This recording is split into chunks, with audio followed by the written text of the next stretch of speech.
द्यावा पृथिव्योरदमन्तरं हि व्याप्तं त्वयैकेन दिशश्च सर्वा दृष्ट्वाद्भुतं रूपमुग्रं तवेदं लोकत्रयं प्रव्यथितं महात्मन्।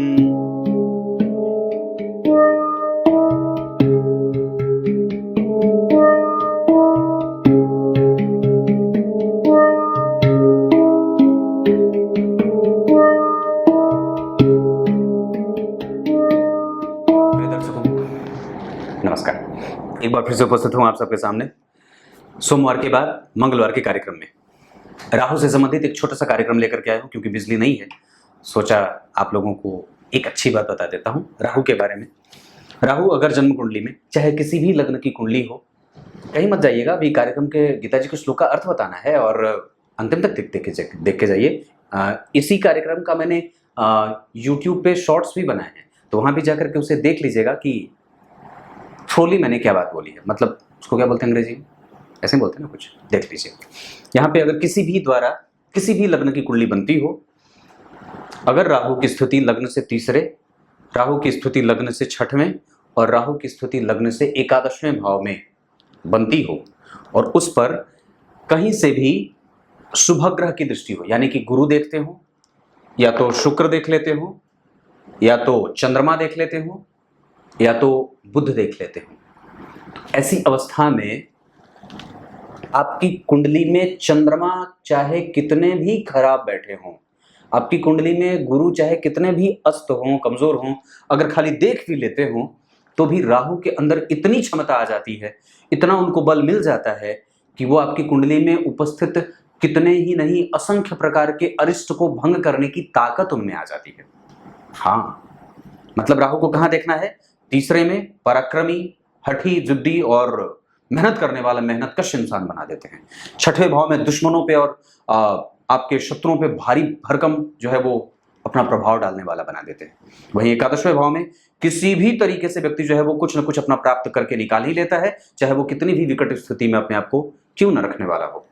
तो यहाँ पे यही बात सामने आती है कि अगर जन्म कुंडली के तीसरे, छठवें और एकादशवें भाव में राहु बैठे हों, लेकिन शर्त यही है कि उस पर किसी न किसी शुभ ग्रह की दृष्टि अवश्य होनी चाहिए, तब जाकर के वो राहु आपकी कुंडली में कितने ही अरिष्ट का मतलब क्या है कि अरिष्ट तब लगता है जैसे चंद्रमा की कुंडली में कमजोरी स्थिति बन रही हो, चंद्रमा पर पापक ग्रह का प्रभाव पड़ रहा हो, चंद्रमा किसी पापक ग्रह के मध्य में आ रहे हों, वो बिल्कुल ही पीड़ित हों, उन पे शनि की दृष्टि हो, मंगल भी पीड़ित कर रहे हों, राहु भी देख रहे हों, या फिर चंद्रमा नीच राशि के बैठे हों, उन पे किसी भी शुभ ग्रह की दृष्टि ना हो, या वो बिल्कुल ही अमावस्या दोष से पीड़ित हों, पक्ष का बल उनको न मिल रहा हो, तो ऐसी अवस्था में चंद्रमा पीड़ित समझे जाते हैं। छठवें, आठवें, 12वें भाव में बैठे हों, लग्नेश कमजोर हो, लग्न पे किसी शुभ ग्रह की दृष्टि ना हो, लग्नेश के ऊपर किसी शुभ ग्रह की दृष्टि ना हो, तो ऐसी अवस्था में चंद्रमा को जो है वो, या जैसे जन्म के बाद विभिन्न प्रकार के पूतनाओं का असर होता है, उस पर कभी कार्यक्रम बनाऊंगा कि किसी बच्चे को कितने तरीके के पूतनाओं का ग्रास लगता है। तो ऐसी अवस्था में हमें ये चेक करना चाहिए कि जातक जो नवजातक है, जो जन्मा है, उसके अरिष्ट कितने प्रकार से बन रहे हैं, वो अरिष्ट हट रहा है, मिट रहा है, कट रहा है या नहीं कट रहा है। तो ऐसे में राहु का योगदान बहुत हो जाता है कि वो आपको आयु देने वाला बना देते हैं, मतलब वो आपकी अवस्था में और उसकी प्रबलता में वृद्धि करके आपको अरिष्ट का भंग कर देते हैं। तो ये राहु द्वारा अरिष्ट भंग योग लग जाता है। अब आइए गीता जी के श्लोक का अर्थ बता देता हूँ। गीता जी के 11वें अध्याय के 20वें श्लोक में अर्जुन ने यहाँ पे भगवान के उस दिव्य विराट स्वरूप को देख करके बात कही है। क्या कही है? हे भगवान, आपके इस विराट और उग्र और शांत जैसा भी स्वरूप आपने धारण करके मुझे दिखाया है, इससे तीनों लोग व्यथित और प्रभावित हो रहे हैं। आपके इस स्वरूप को देखने की शक्ति इस धराधाम के मनुष्यों को नहीं है और न ही उनके पास है। इस वजह से आप पुनः वापस उसी अपने स्वरूप में आ जाइए, ऐसा उन्होंने कहा है। पृथ्वी से लेकर के पाताल, पाताल से लेकर के कितने योग लोक हैं, सब जगह जब उनके इस दिव्य छटा का दर्शन होता है तो सारे यक्ष, गंधर्व, किन्नर, जलचर, नभचर, थलचर जितने हैं सब प्रभावित हो जाते हैं।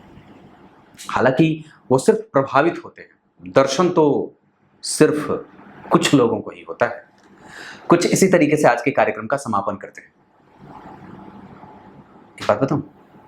एक बात बताता हूं, संकल्प मात्र से ही परमात्मा यानी कि भगवान विष्णु संपूर्ण ब्रह्मांड का विलय कर सकते हैं, और भ्रिकुटी टेढ़ी होने पे विलय हो जाता है, और संकल्प मात्र से ही संरचना हो जाती है, और सिर्फ सोच लेते हैं वो काम हो जाता है।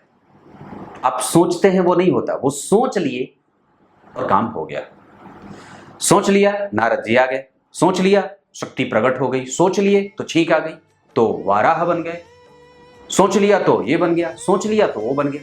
बस सिर्फ सोचना है और काम खत्म। कुछ इसी तरीके से आज के कार्यक्रम का समापन करते हैं।